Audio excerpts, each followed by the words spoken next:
Hello dear friends, welcome to and online classes. आज शुरू करते हैं चैप्टर 3 का ही ट्रिग्नोमेट्रिकल रेशियोज में जो चैप्टर का नाम है उसमें कल हमने बताया था कि ट्रिग्नोमेट्रिकल रेशियो कहते किसको हैं। तो एक्चुअली जो आपका ट्रिग्नोमेट्रिकल रेशियो कहते किसको उसके बारे में बताया था। कितने होते हैं टोटल, तो 6 होते हैं। कौन कौन से होते हैं बता चुके हैं। साइन होते हैं, कोसाइन होते हैं, टेंजेंट होते हैं, को टेंजेंट होते हैं, सेकेंट होते हैं और कॉस सेकेंट होते हैं। और सबका शॉर्ट फॉर्म क्या होता है, किसी एंगल के साथ उसको इंक्लूड कर दिया जाए।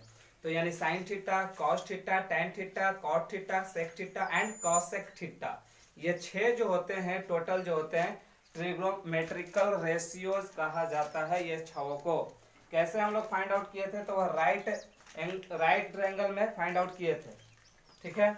और इसी तरह से उसको हिंदी में जो है त्रिकोणमितीय निष्पत्तियां बोला जाता है। तो आज जो है हम ये प्रूफ करेंगे कि क्या जो ट्रिगोमेट्रिकल रेशियो का जो वैल्यू है वह किस पे डिपेंड करता है। क्या जो राइट ट्रायंगल है उसके साइड्स पे डिपेंड करते हैं, या फिर जो राइट एंगल का जो एक्यूट एंगल होंगे उस पे डिपेंड करते हैं। तो आप यहाँ पे सीखेंगे कि जो नोट में लिखा है यहाँ पे कि the value of trigonometrical ratios of theta angle do not depends upon measurement of sides of right triangle, therefore trigonometrical ratios is also trigonometrical function. यहाँ पे अंडरलाइन किया गया है कि ट्रिगोमेट्रिकल फंक्शन किसे कहते हैं। तो आप जो है 10th के बाद जब 11th 12 में जाएंगे तो वहां पे ट्रिगोमेट्रिकल रेशियो ना हो करके उस चैप्टर का नाम हो जाएगा ट्रिग्नोमेट्रिकल फंक्शन, और फिर एक इनवर्स ट्रिग्नोमेट्रिकल फंक्शन पढ़ना होगा। तो ये यहाँ पर 10th क्लास से एडवांस में ही आपको पता चल जाता है कि ट्रिग्नोमेट्रिकल फंक्शन कहते किसको है। तो actually my dear friends, actually होता क्या है कि जो ट्रिग्नोमेट्रिकल रेशियोज है ना उसकी वैल्यू जो है राइट ट्रायंगल की जो साइड से है, जैसे हाइपोटेनस, परपेंडिकुलर और बेस, वो सब पे डिपेंड नहीं होता है। उनकी वैल्यू जो है किस पे डिपेंड करता है, तो वह जो है थीटा पे डिपेंड करता है। जो एक्यूट एंगल होगा, जिस एंगल को हम कंसीडर करेंगे उस पे जो है डिपेंड होगा। इसलिए उसको जो हम क्या कहते हैं, ट्रिग्नोमेट्रिकल फंक्शन बोलते हैं। उसको हम यहाँ पे क्लियरफाई करेंगे, प्रूफ करेंगे कि कैसे ये हो सकता है। कैसे आप कह सकते हो कि trigonometrical ratio is also a trigonometrical function. कैसे कह सकते हैं कि ट्रिग्नोमेट्रिकल रेशियोज का जो वैल्यू है वह जो है राइट ट्रायंगल का साइड्स पे डिपेंड नहीं करेगा। तो अभी हम प्रूफ करते हैं, देखेंगे सभी लोग अच्छे से। और हाँ, एक चीज और बता दूं, कल मैंने जो एक्सरसाइज फर्स्ट का 3rd पार्ट बनाया था उसमें मैंने एक क्वेश्चन पूछा था कि 1 डिग्री और 1 ग्रेड में क्या रिलेशन होगा। तो टेक्निकल करके एक चैनल है, वो बच्चा जो है सही जवाब दिए है, वो स्टूडेंट वो बिल्कुल सही बताया है कि 1 degree is greater than 1 grade. Okay, चलिए आगे देखते हैं। The value of trigonometrical ratios को हम प्रूफ करते हैं। तो एक फिगर बनाते हैं सबसे पहले, यहां पे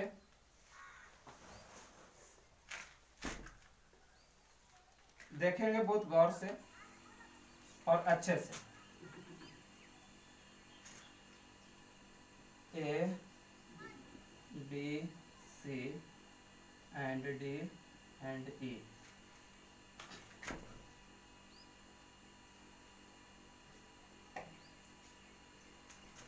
तो माय डियर स्टूडेंट्स, इस फिगर में देखें आपको कितने ट्रायंगल दिखाई दे रहे हैं। तो आई थिंक यहाँ पे एक छोटा वाला ट्रायंगल ADE है और एक बड़ा वाला ट्रायंगल जो है ABC है।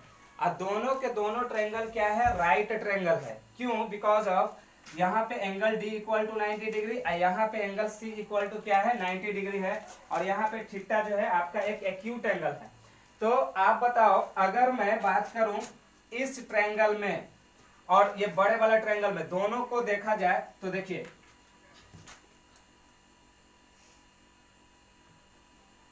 इन ट्रायंगल ADE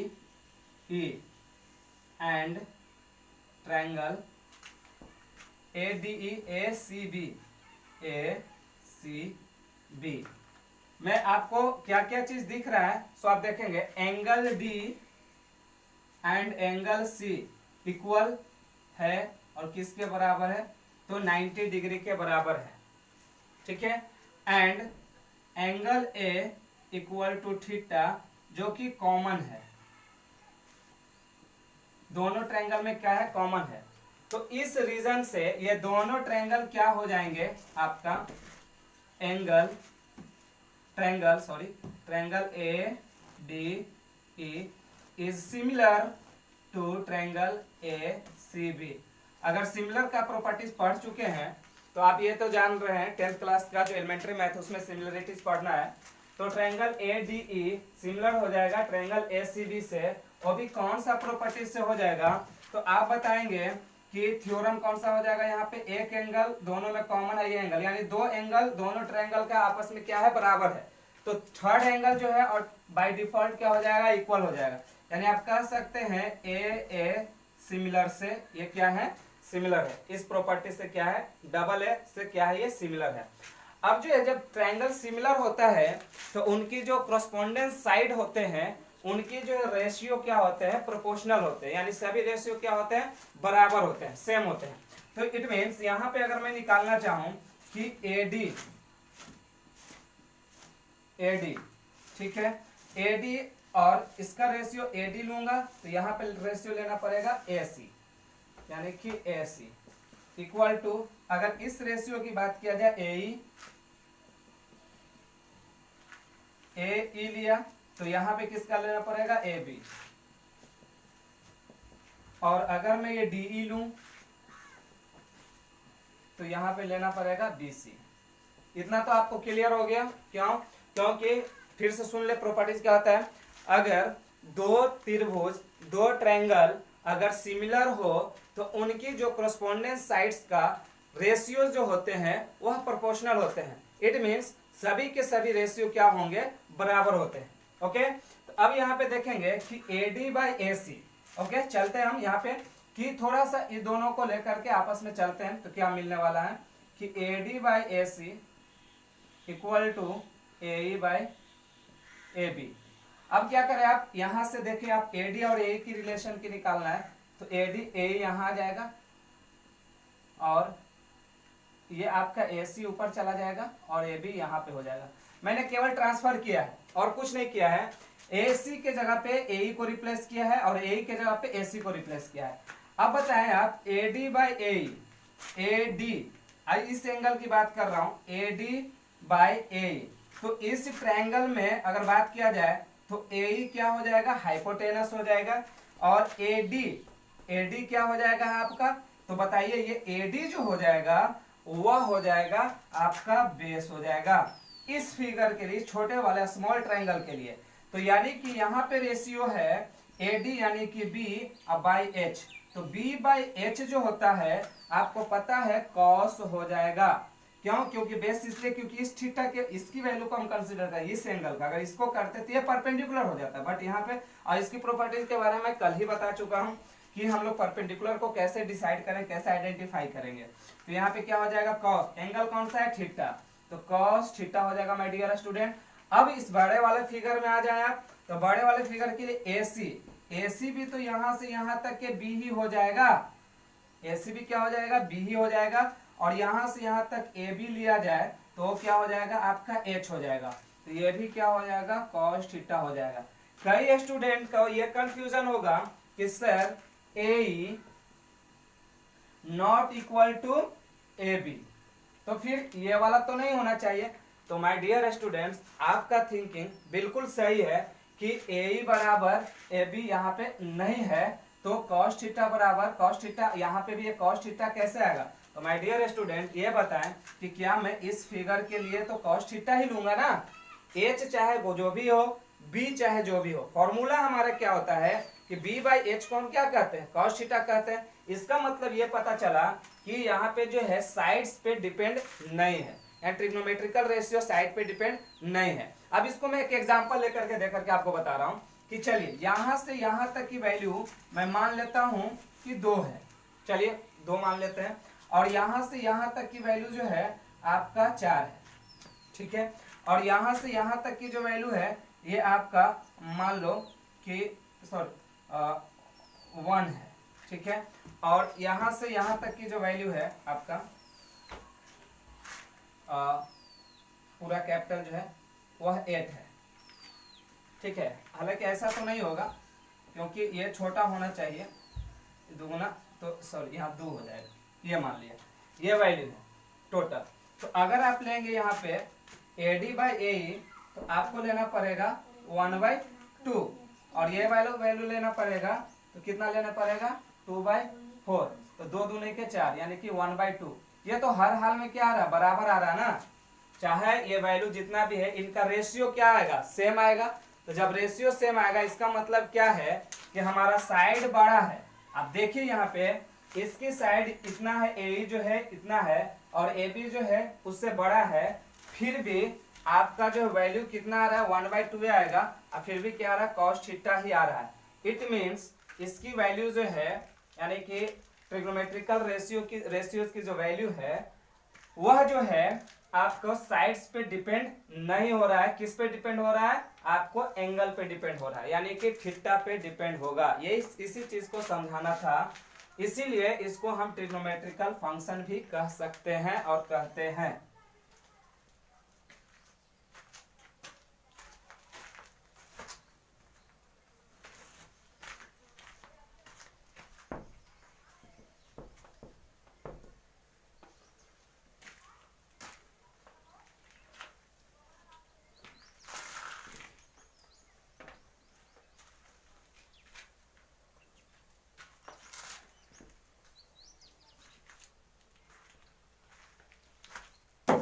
अब हम लोग एक सर्किल से पता करेंगे कि साइन थीटा, कॉस थीटा और टेन थीटा की वैल्यू सर्किल से कैसे हम फाइंड आउट कर सकते हैं। तो आप ध्यान देंगे, सबसे पहले फिगर को देख लें।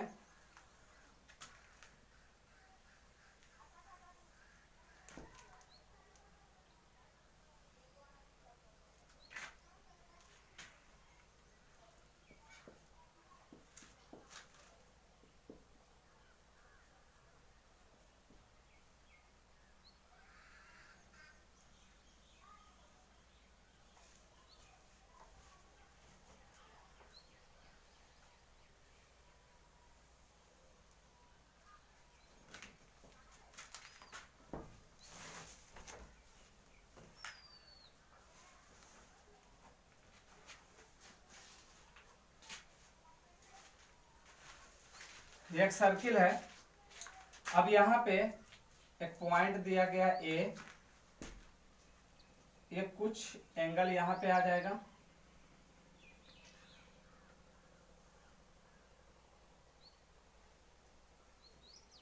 ये हो गया थीटा, ये सी। अब जो है यहां से यहां तक का जो वैल्यू होगा इसको हम मानेंगे एक पॉइंट लेते हैं P, इसका कोऑर्डिनेट मान लेते हैं x, y। P का जो कोऑर्डिनेट है वह है x, y है। अब जो है माय डियर स्टूडेंट्स ध्यान देंगे कि जो आपका OA जो है एक रे है और OA जो आपका फर्स्ट मतलब कि रेस्ट में है यहाँ पे, अगर इसको हम लोग क्या बोलते हैं, इनिशियल रे बोलते हैं।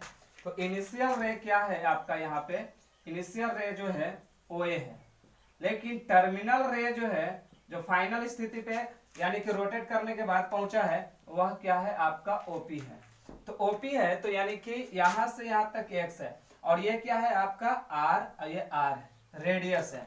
अगर रेडियस को हम यूनिट मानते हैं, लेट करते हैं यूनिट, रेडियस को क्या लेट करते हैं, यूनिट, यूनिट का मतलब कि 1 लेट कर लेते हैं। अब इसमें देखेंगे आप कि r जो है आपका क्या है, तो अब जो इस फिगर में आपको नहीं तो परपेंडिकुलर पता है, न ही बेस पता है और न ही आपको हाइपोटेनस है कि कहां पे है, लेकिन फिर भी साइन थीटा का, कॉस थीटा का और टेन थीटा का वैल्यू हम फाइंड आउट कर सकते हैं। तो वह कैसे करेंगे, तो देखेंगे फॉर्मूला होता है साइन थीटा बराबर, साइन थीटा की बात किया जा रहा है तो साइन थीटा बराबर फॉर्मूला होगा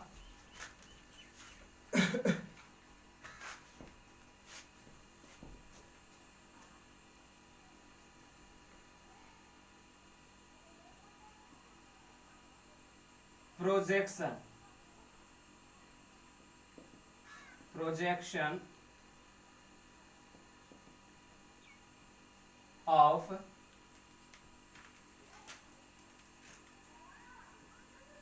लेंथ ऑफ रेडियस, सॉरी छोटा हो जा रहा है, जगह नहीं बच रहे हैं, तो इस साइन थीटा का यहाँ पे लिख देता हूँ।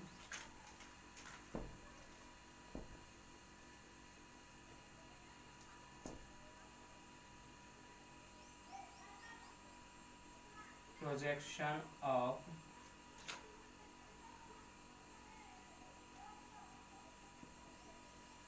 Length of radius on y-axis upon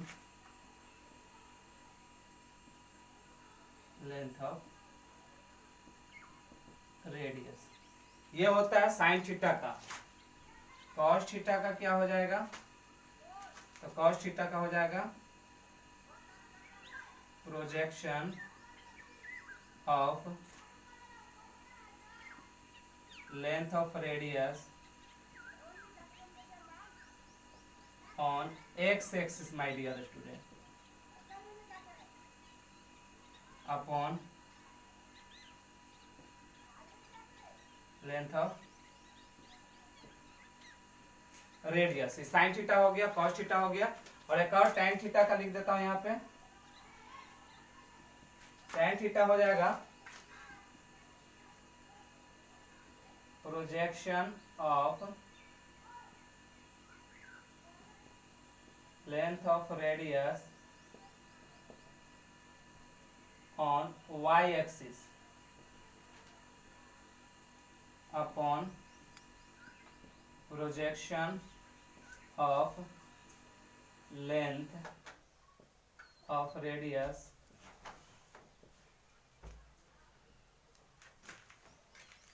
on X axis. और इसका जस्ट इनवर्स कर दीजिएगा तो और तीन को क्या आ जाएगा। यानी बात समझिए, यानी कि रेडियस के लेंथ का प्रोजेक्शन, यानी जो त्रिज्या है वृत्त का, उसका लेंथ का प्रोजेक्शन कहां पे होना चाहिए? वाई एक्सिस पे होना चाहिए। और अपॉन में क्या होगा? Length of radius. ये दोनों को रेशियो को हम साइन थीटा बोलते हैं, किसमें? सर्किल में।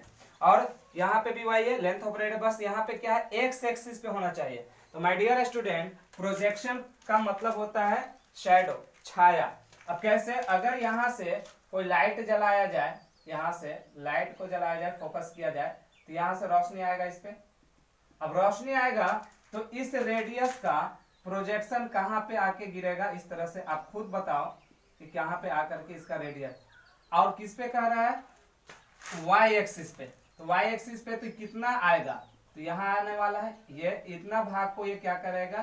कवर करेगा। तो ठीक है, तो यानी कि ये वाला डिस्टेंस यहाँ से यहाँ तक देखा जाए तो ये वाला डिस्टेंस क्या है? यहाँ पे इसके अकॉर्डिंग यहाँ से यहाँ तक क्या है? एक्स है।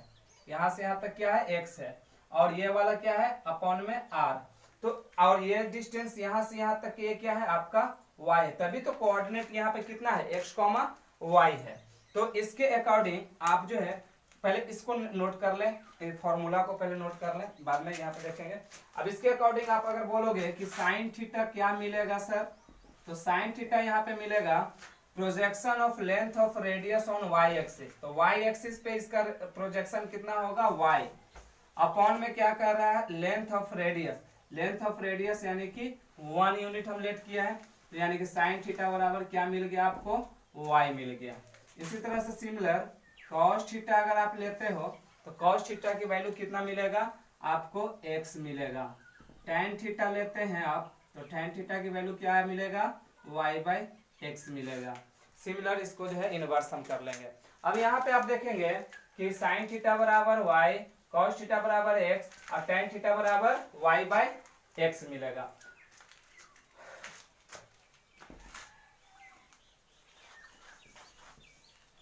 सो माय डियर स्टूडेंट, यहाँ पे ध्यान देंगे कि अगर आप इस पॉइंट का अगर ओपी का डिस्टेंस निकालना चाहें, ओपी का distance, find the distance of OP length, OP का डिस्टेंस निकालना चाहें तो आप डिस्टेंस फॉर्मूला यूज करेंगे, यूज द डिस्टेंस फॉर्मूला। ये क्या होता है, यूज द डिस्टेंस फॉर्मूला। तो डिस्टेंस फॉर्मूला क्या होता है, एक्चुअली आपको 10th में कोऑर्डिनेट में पढ़ना है कि यहां से यहां का कोऑर्डिनेट बोले तो 0 का ओरिजिन का कोऑर्डिनेट होता है 0,0 और यहाँ का कोऑर्डिनेट कितना है x, y। तो अगर यूज करेंगे हम तो लिखेंगे कि r equal to 0 minus X का होल स्क्वायर और प्लस में 0 माइनस y का होल स्क्वायर के अंदर रूट। एक्चुअली क्या होता है, r की जो होती है वैल्यू वो होती है x1 माइनस x2 का whole square plus y1 minus y2 का होल स्क्वायर। यह है डिस्टेंस फॉर्मूला। इसी के यूज पे, इसी पे हमने क्या किया, यहाँ पे वैल्यू पुटअप किया। तो यानी कि आपको r बराबर निकलेगा x का स्क्वायर प्लस y के स्क्वायर के अंदर रूट। तो यहाँ आप लिख सकते हैं x square plus y square बराबर r स्क्वायर। इसकी वैल्यू कितना है, 1 है। तो यानी कि आपको मिलेगा माय डियर स्टूडेंट कि x square plus y square बराबर कितना मिल जाएगा, 1 मिलेगा। x square plus y square बराबर क्या मिलेगा, 1 मिलेगा। x स्क्वायर यानी किसकी वैल्यू है, तो x स्क्वायर यानी cos की वैल्यू है। Then cos square theta plus y किसकी वैल्यू है, sin की वैल्यू है। तो sin स्क्वायर थीटा बराबर कितना मिलेगा, 1 मिलेगा माय डियर स्टूडेंट। तो आज हमने ये पढ़ा कि ट्रिग्नोमेट्रिकल रेशियो जो है कैसे हम सर्किल में फाइंड आउट कैसे करेंगे। जो अगर मान लिया कि ट्रायंगल नहीं हो, राइट ट्रायंगल हमें पता नहीं हो, तो सर्किल में हम कैसे फाइंड आउट करेंगे, इसकी फॉर्मूला हमने यहाँ पे आपको बता दिया, जो कि बहुत ही इंपॉर्टेंट है, जो कि आपको 11th क्लास में यही इसी चीज के बारे में फिर डिस्कस किया जाएगा। और आगे हम इससे रिलेटेड जो है सभी फॉर्मूला को हम प्रूफ करेंगे, ये फॉर्मूला बनते कैसे हैं। माय डियर स्टूडेंट्स, आपसे ये रिक्वेस्ट है कि जिनको भी ये वीडियो अच्छा लगे वो लाइक करें और फ्रेंड में शेयर करें, ताकि और आपका जो भी फ्रेंड है वो भी स्टडी कर सके ऑनलाइन। और क्योंकि आप लोग को सभी पता है कि हमारा जो देश है अभी किस परिस्थिति से गुजर रहा है, कोरोना वायरस की वजह से। तो लॉकडाउन की परिस्थिति है यहाँ पे। तो सभी बच्चों का ये हेल्प किया जा रहा है, ताकि जो है कोई भी जो है अनएजुकेटेड नहीं रहे, सभी के पास जो है ऑनलाइन के माध्यम से जो है उनको जो है स्टडी मटेरियल पहुंचते रहे। तो आपका भी दायित्व बनता है, रिस्पॉन्स बनता है कि आप भी जो है इस वीडियो को शेयर करें। अगर अच्छा लगे तो कई बच्चे इससे लाभ उठा सकते हैं। ठीक है, लाइक करें, कमेंट करें और चैनल को सब्सक्राइब कर दें। Thank you.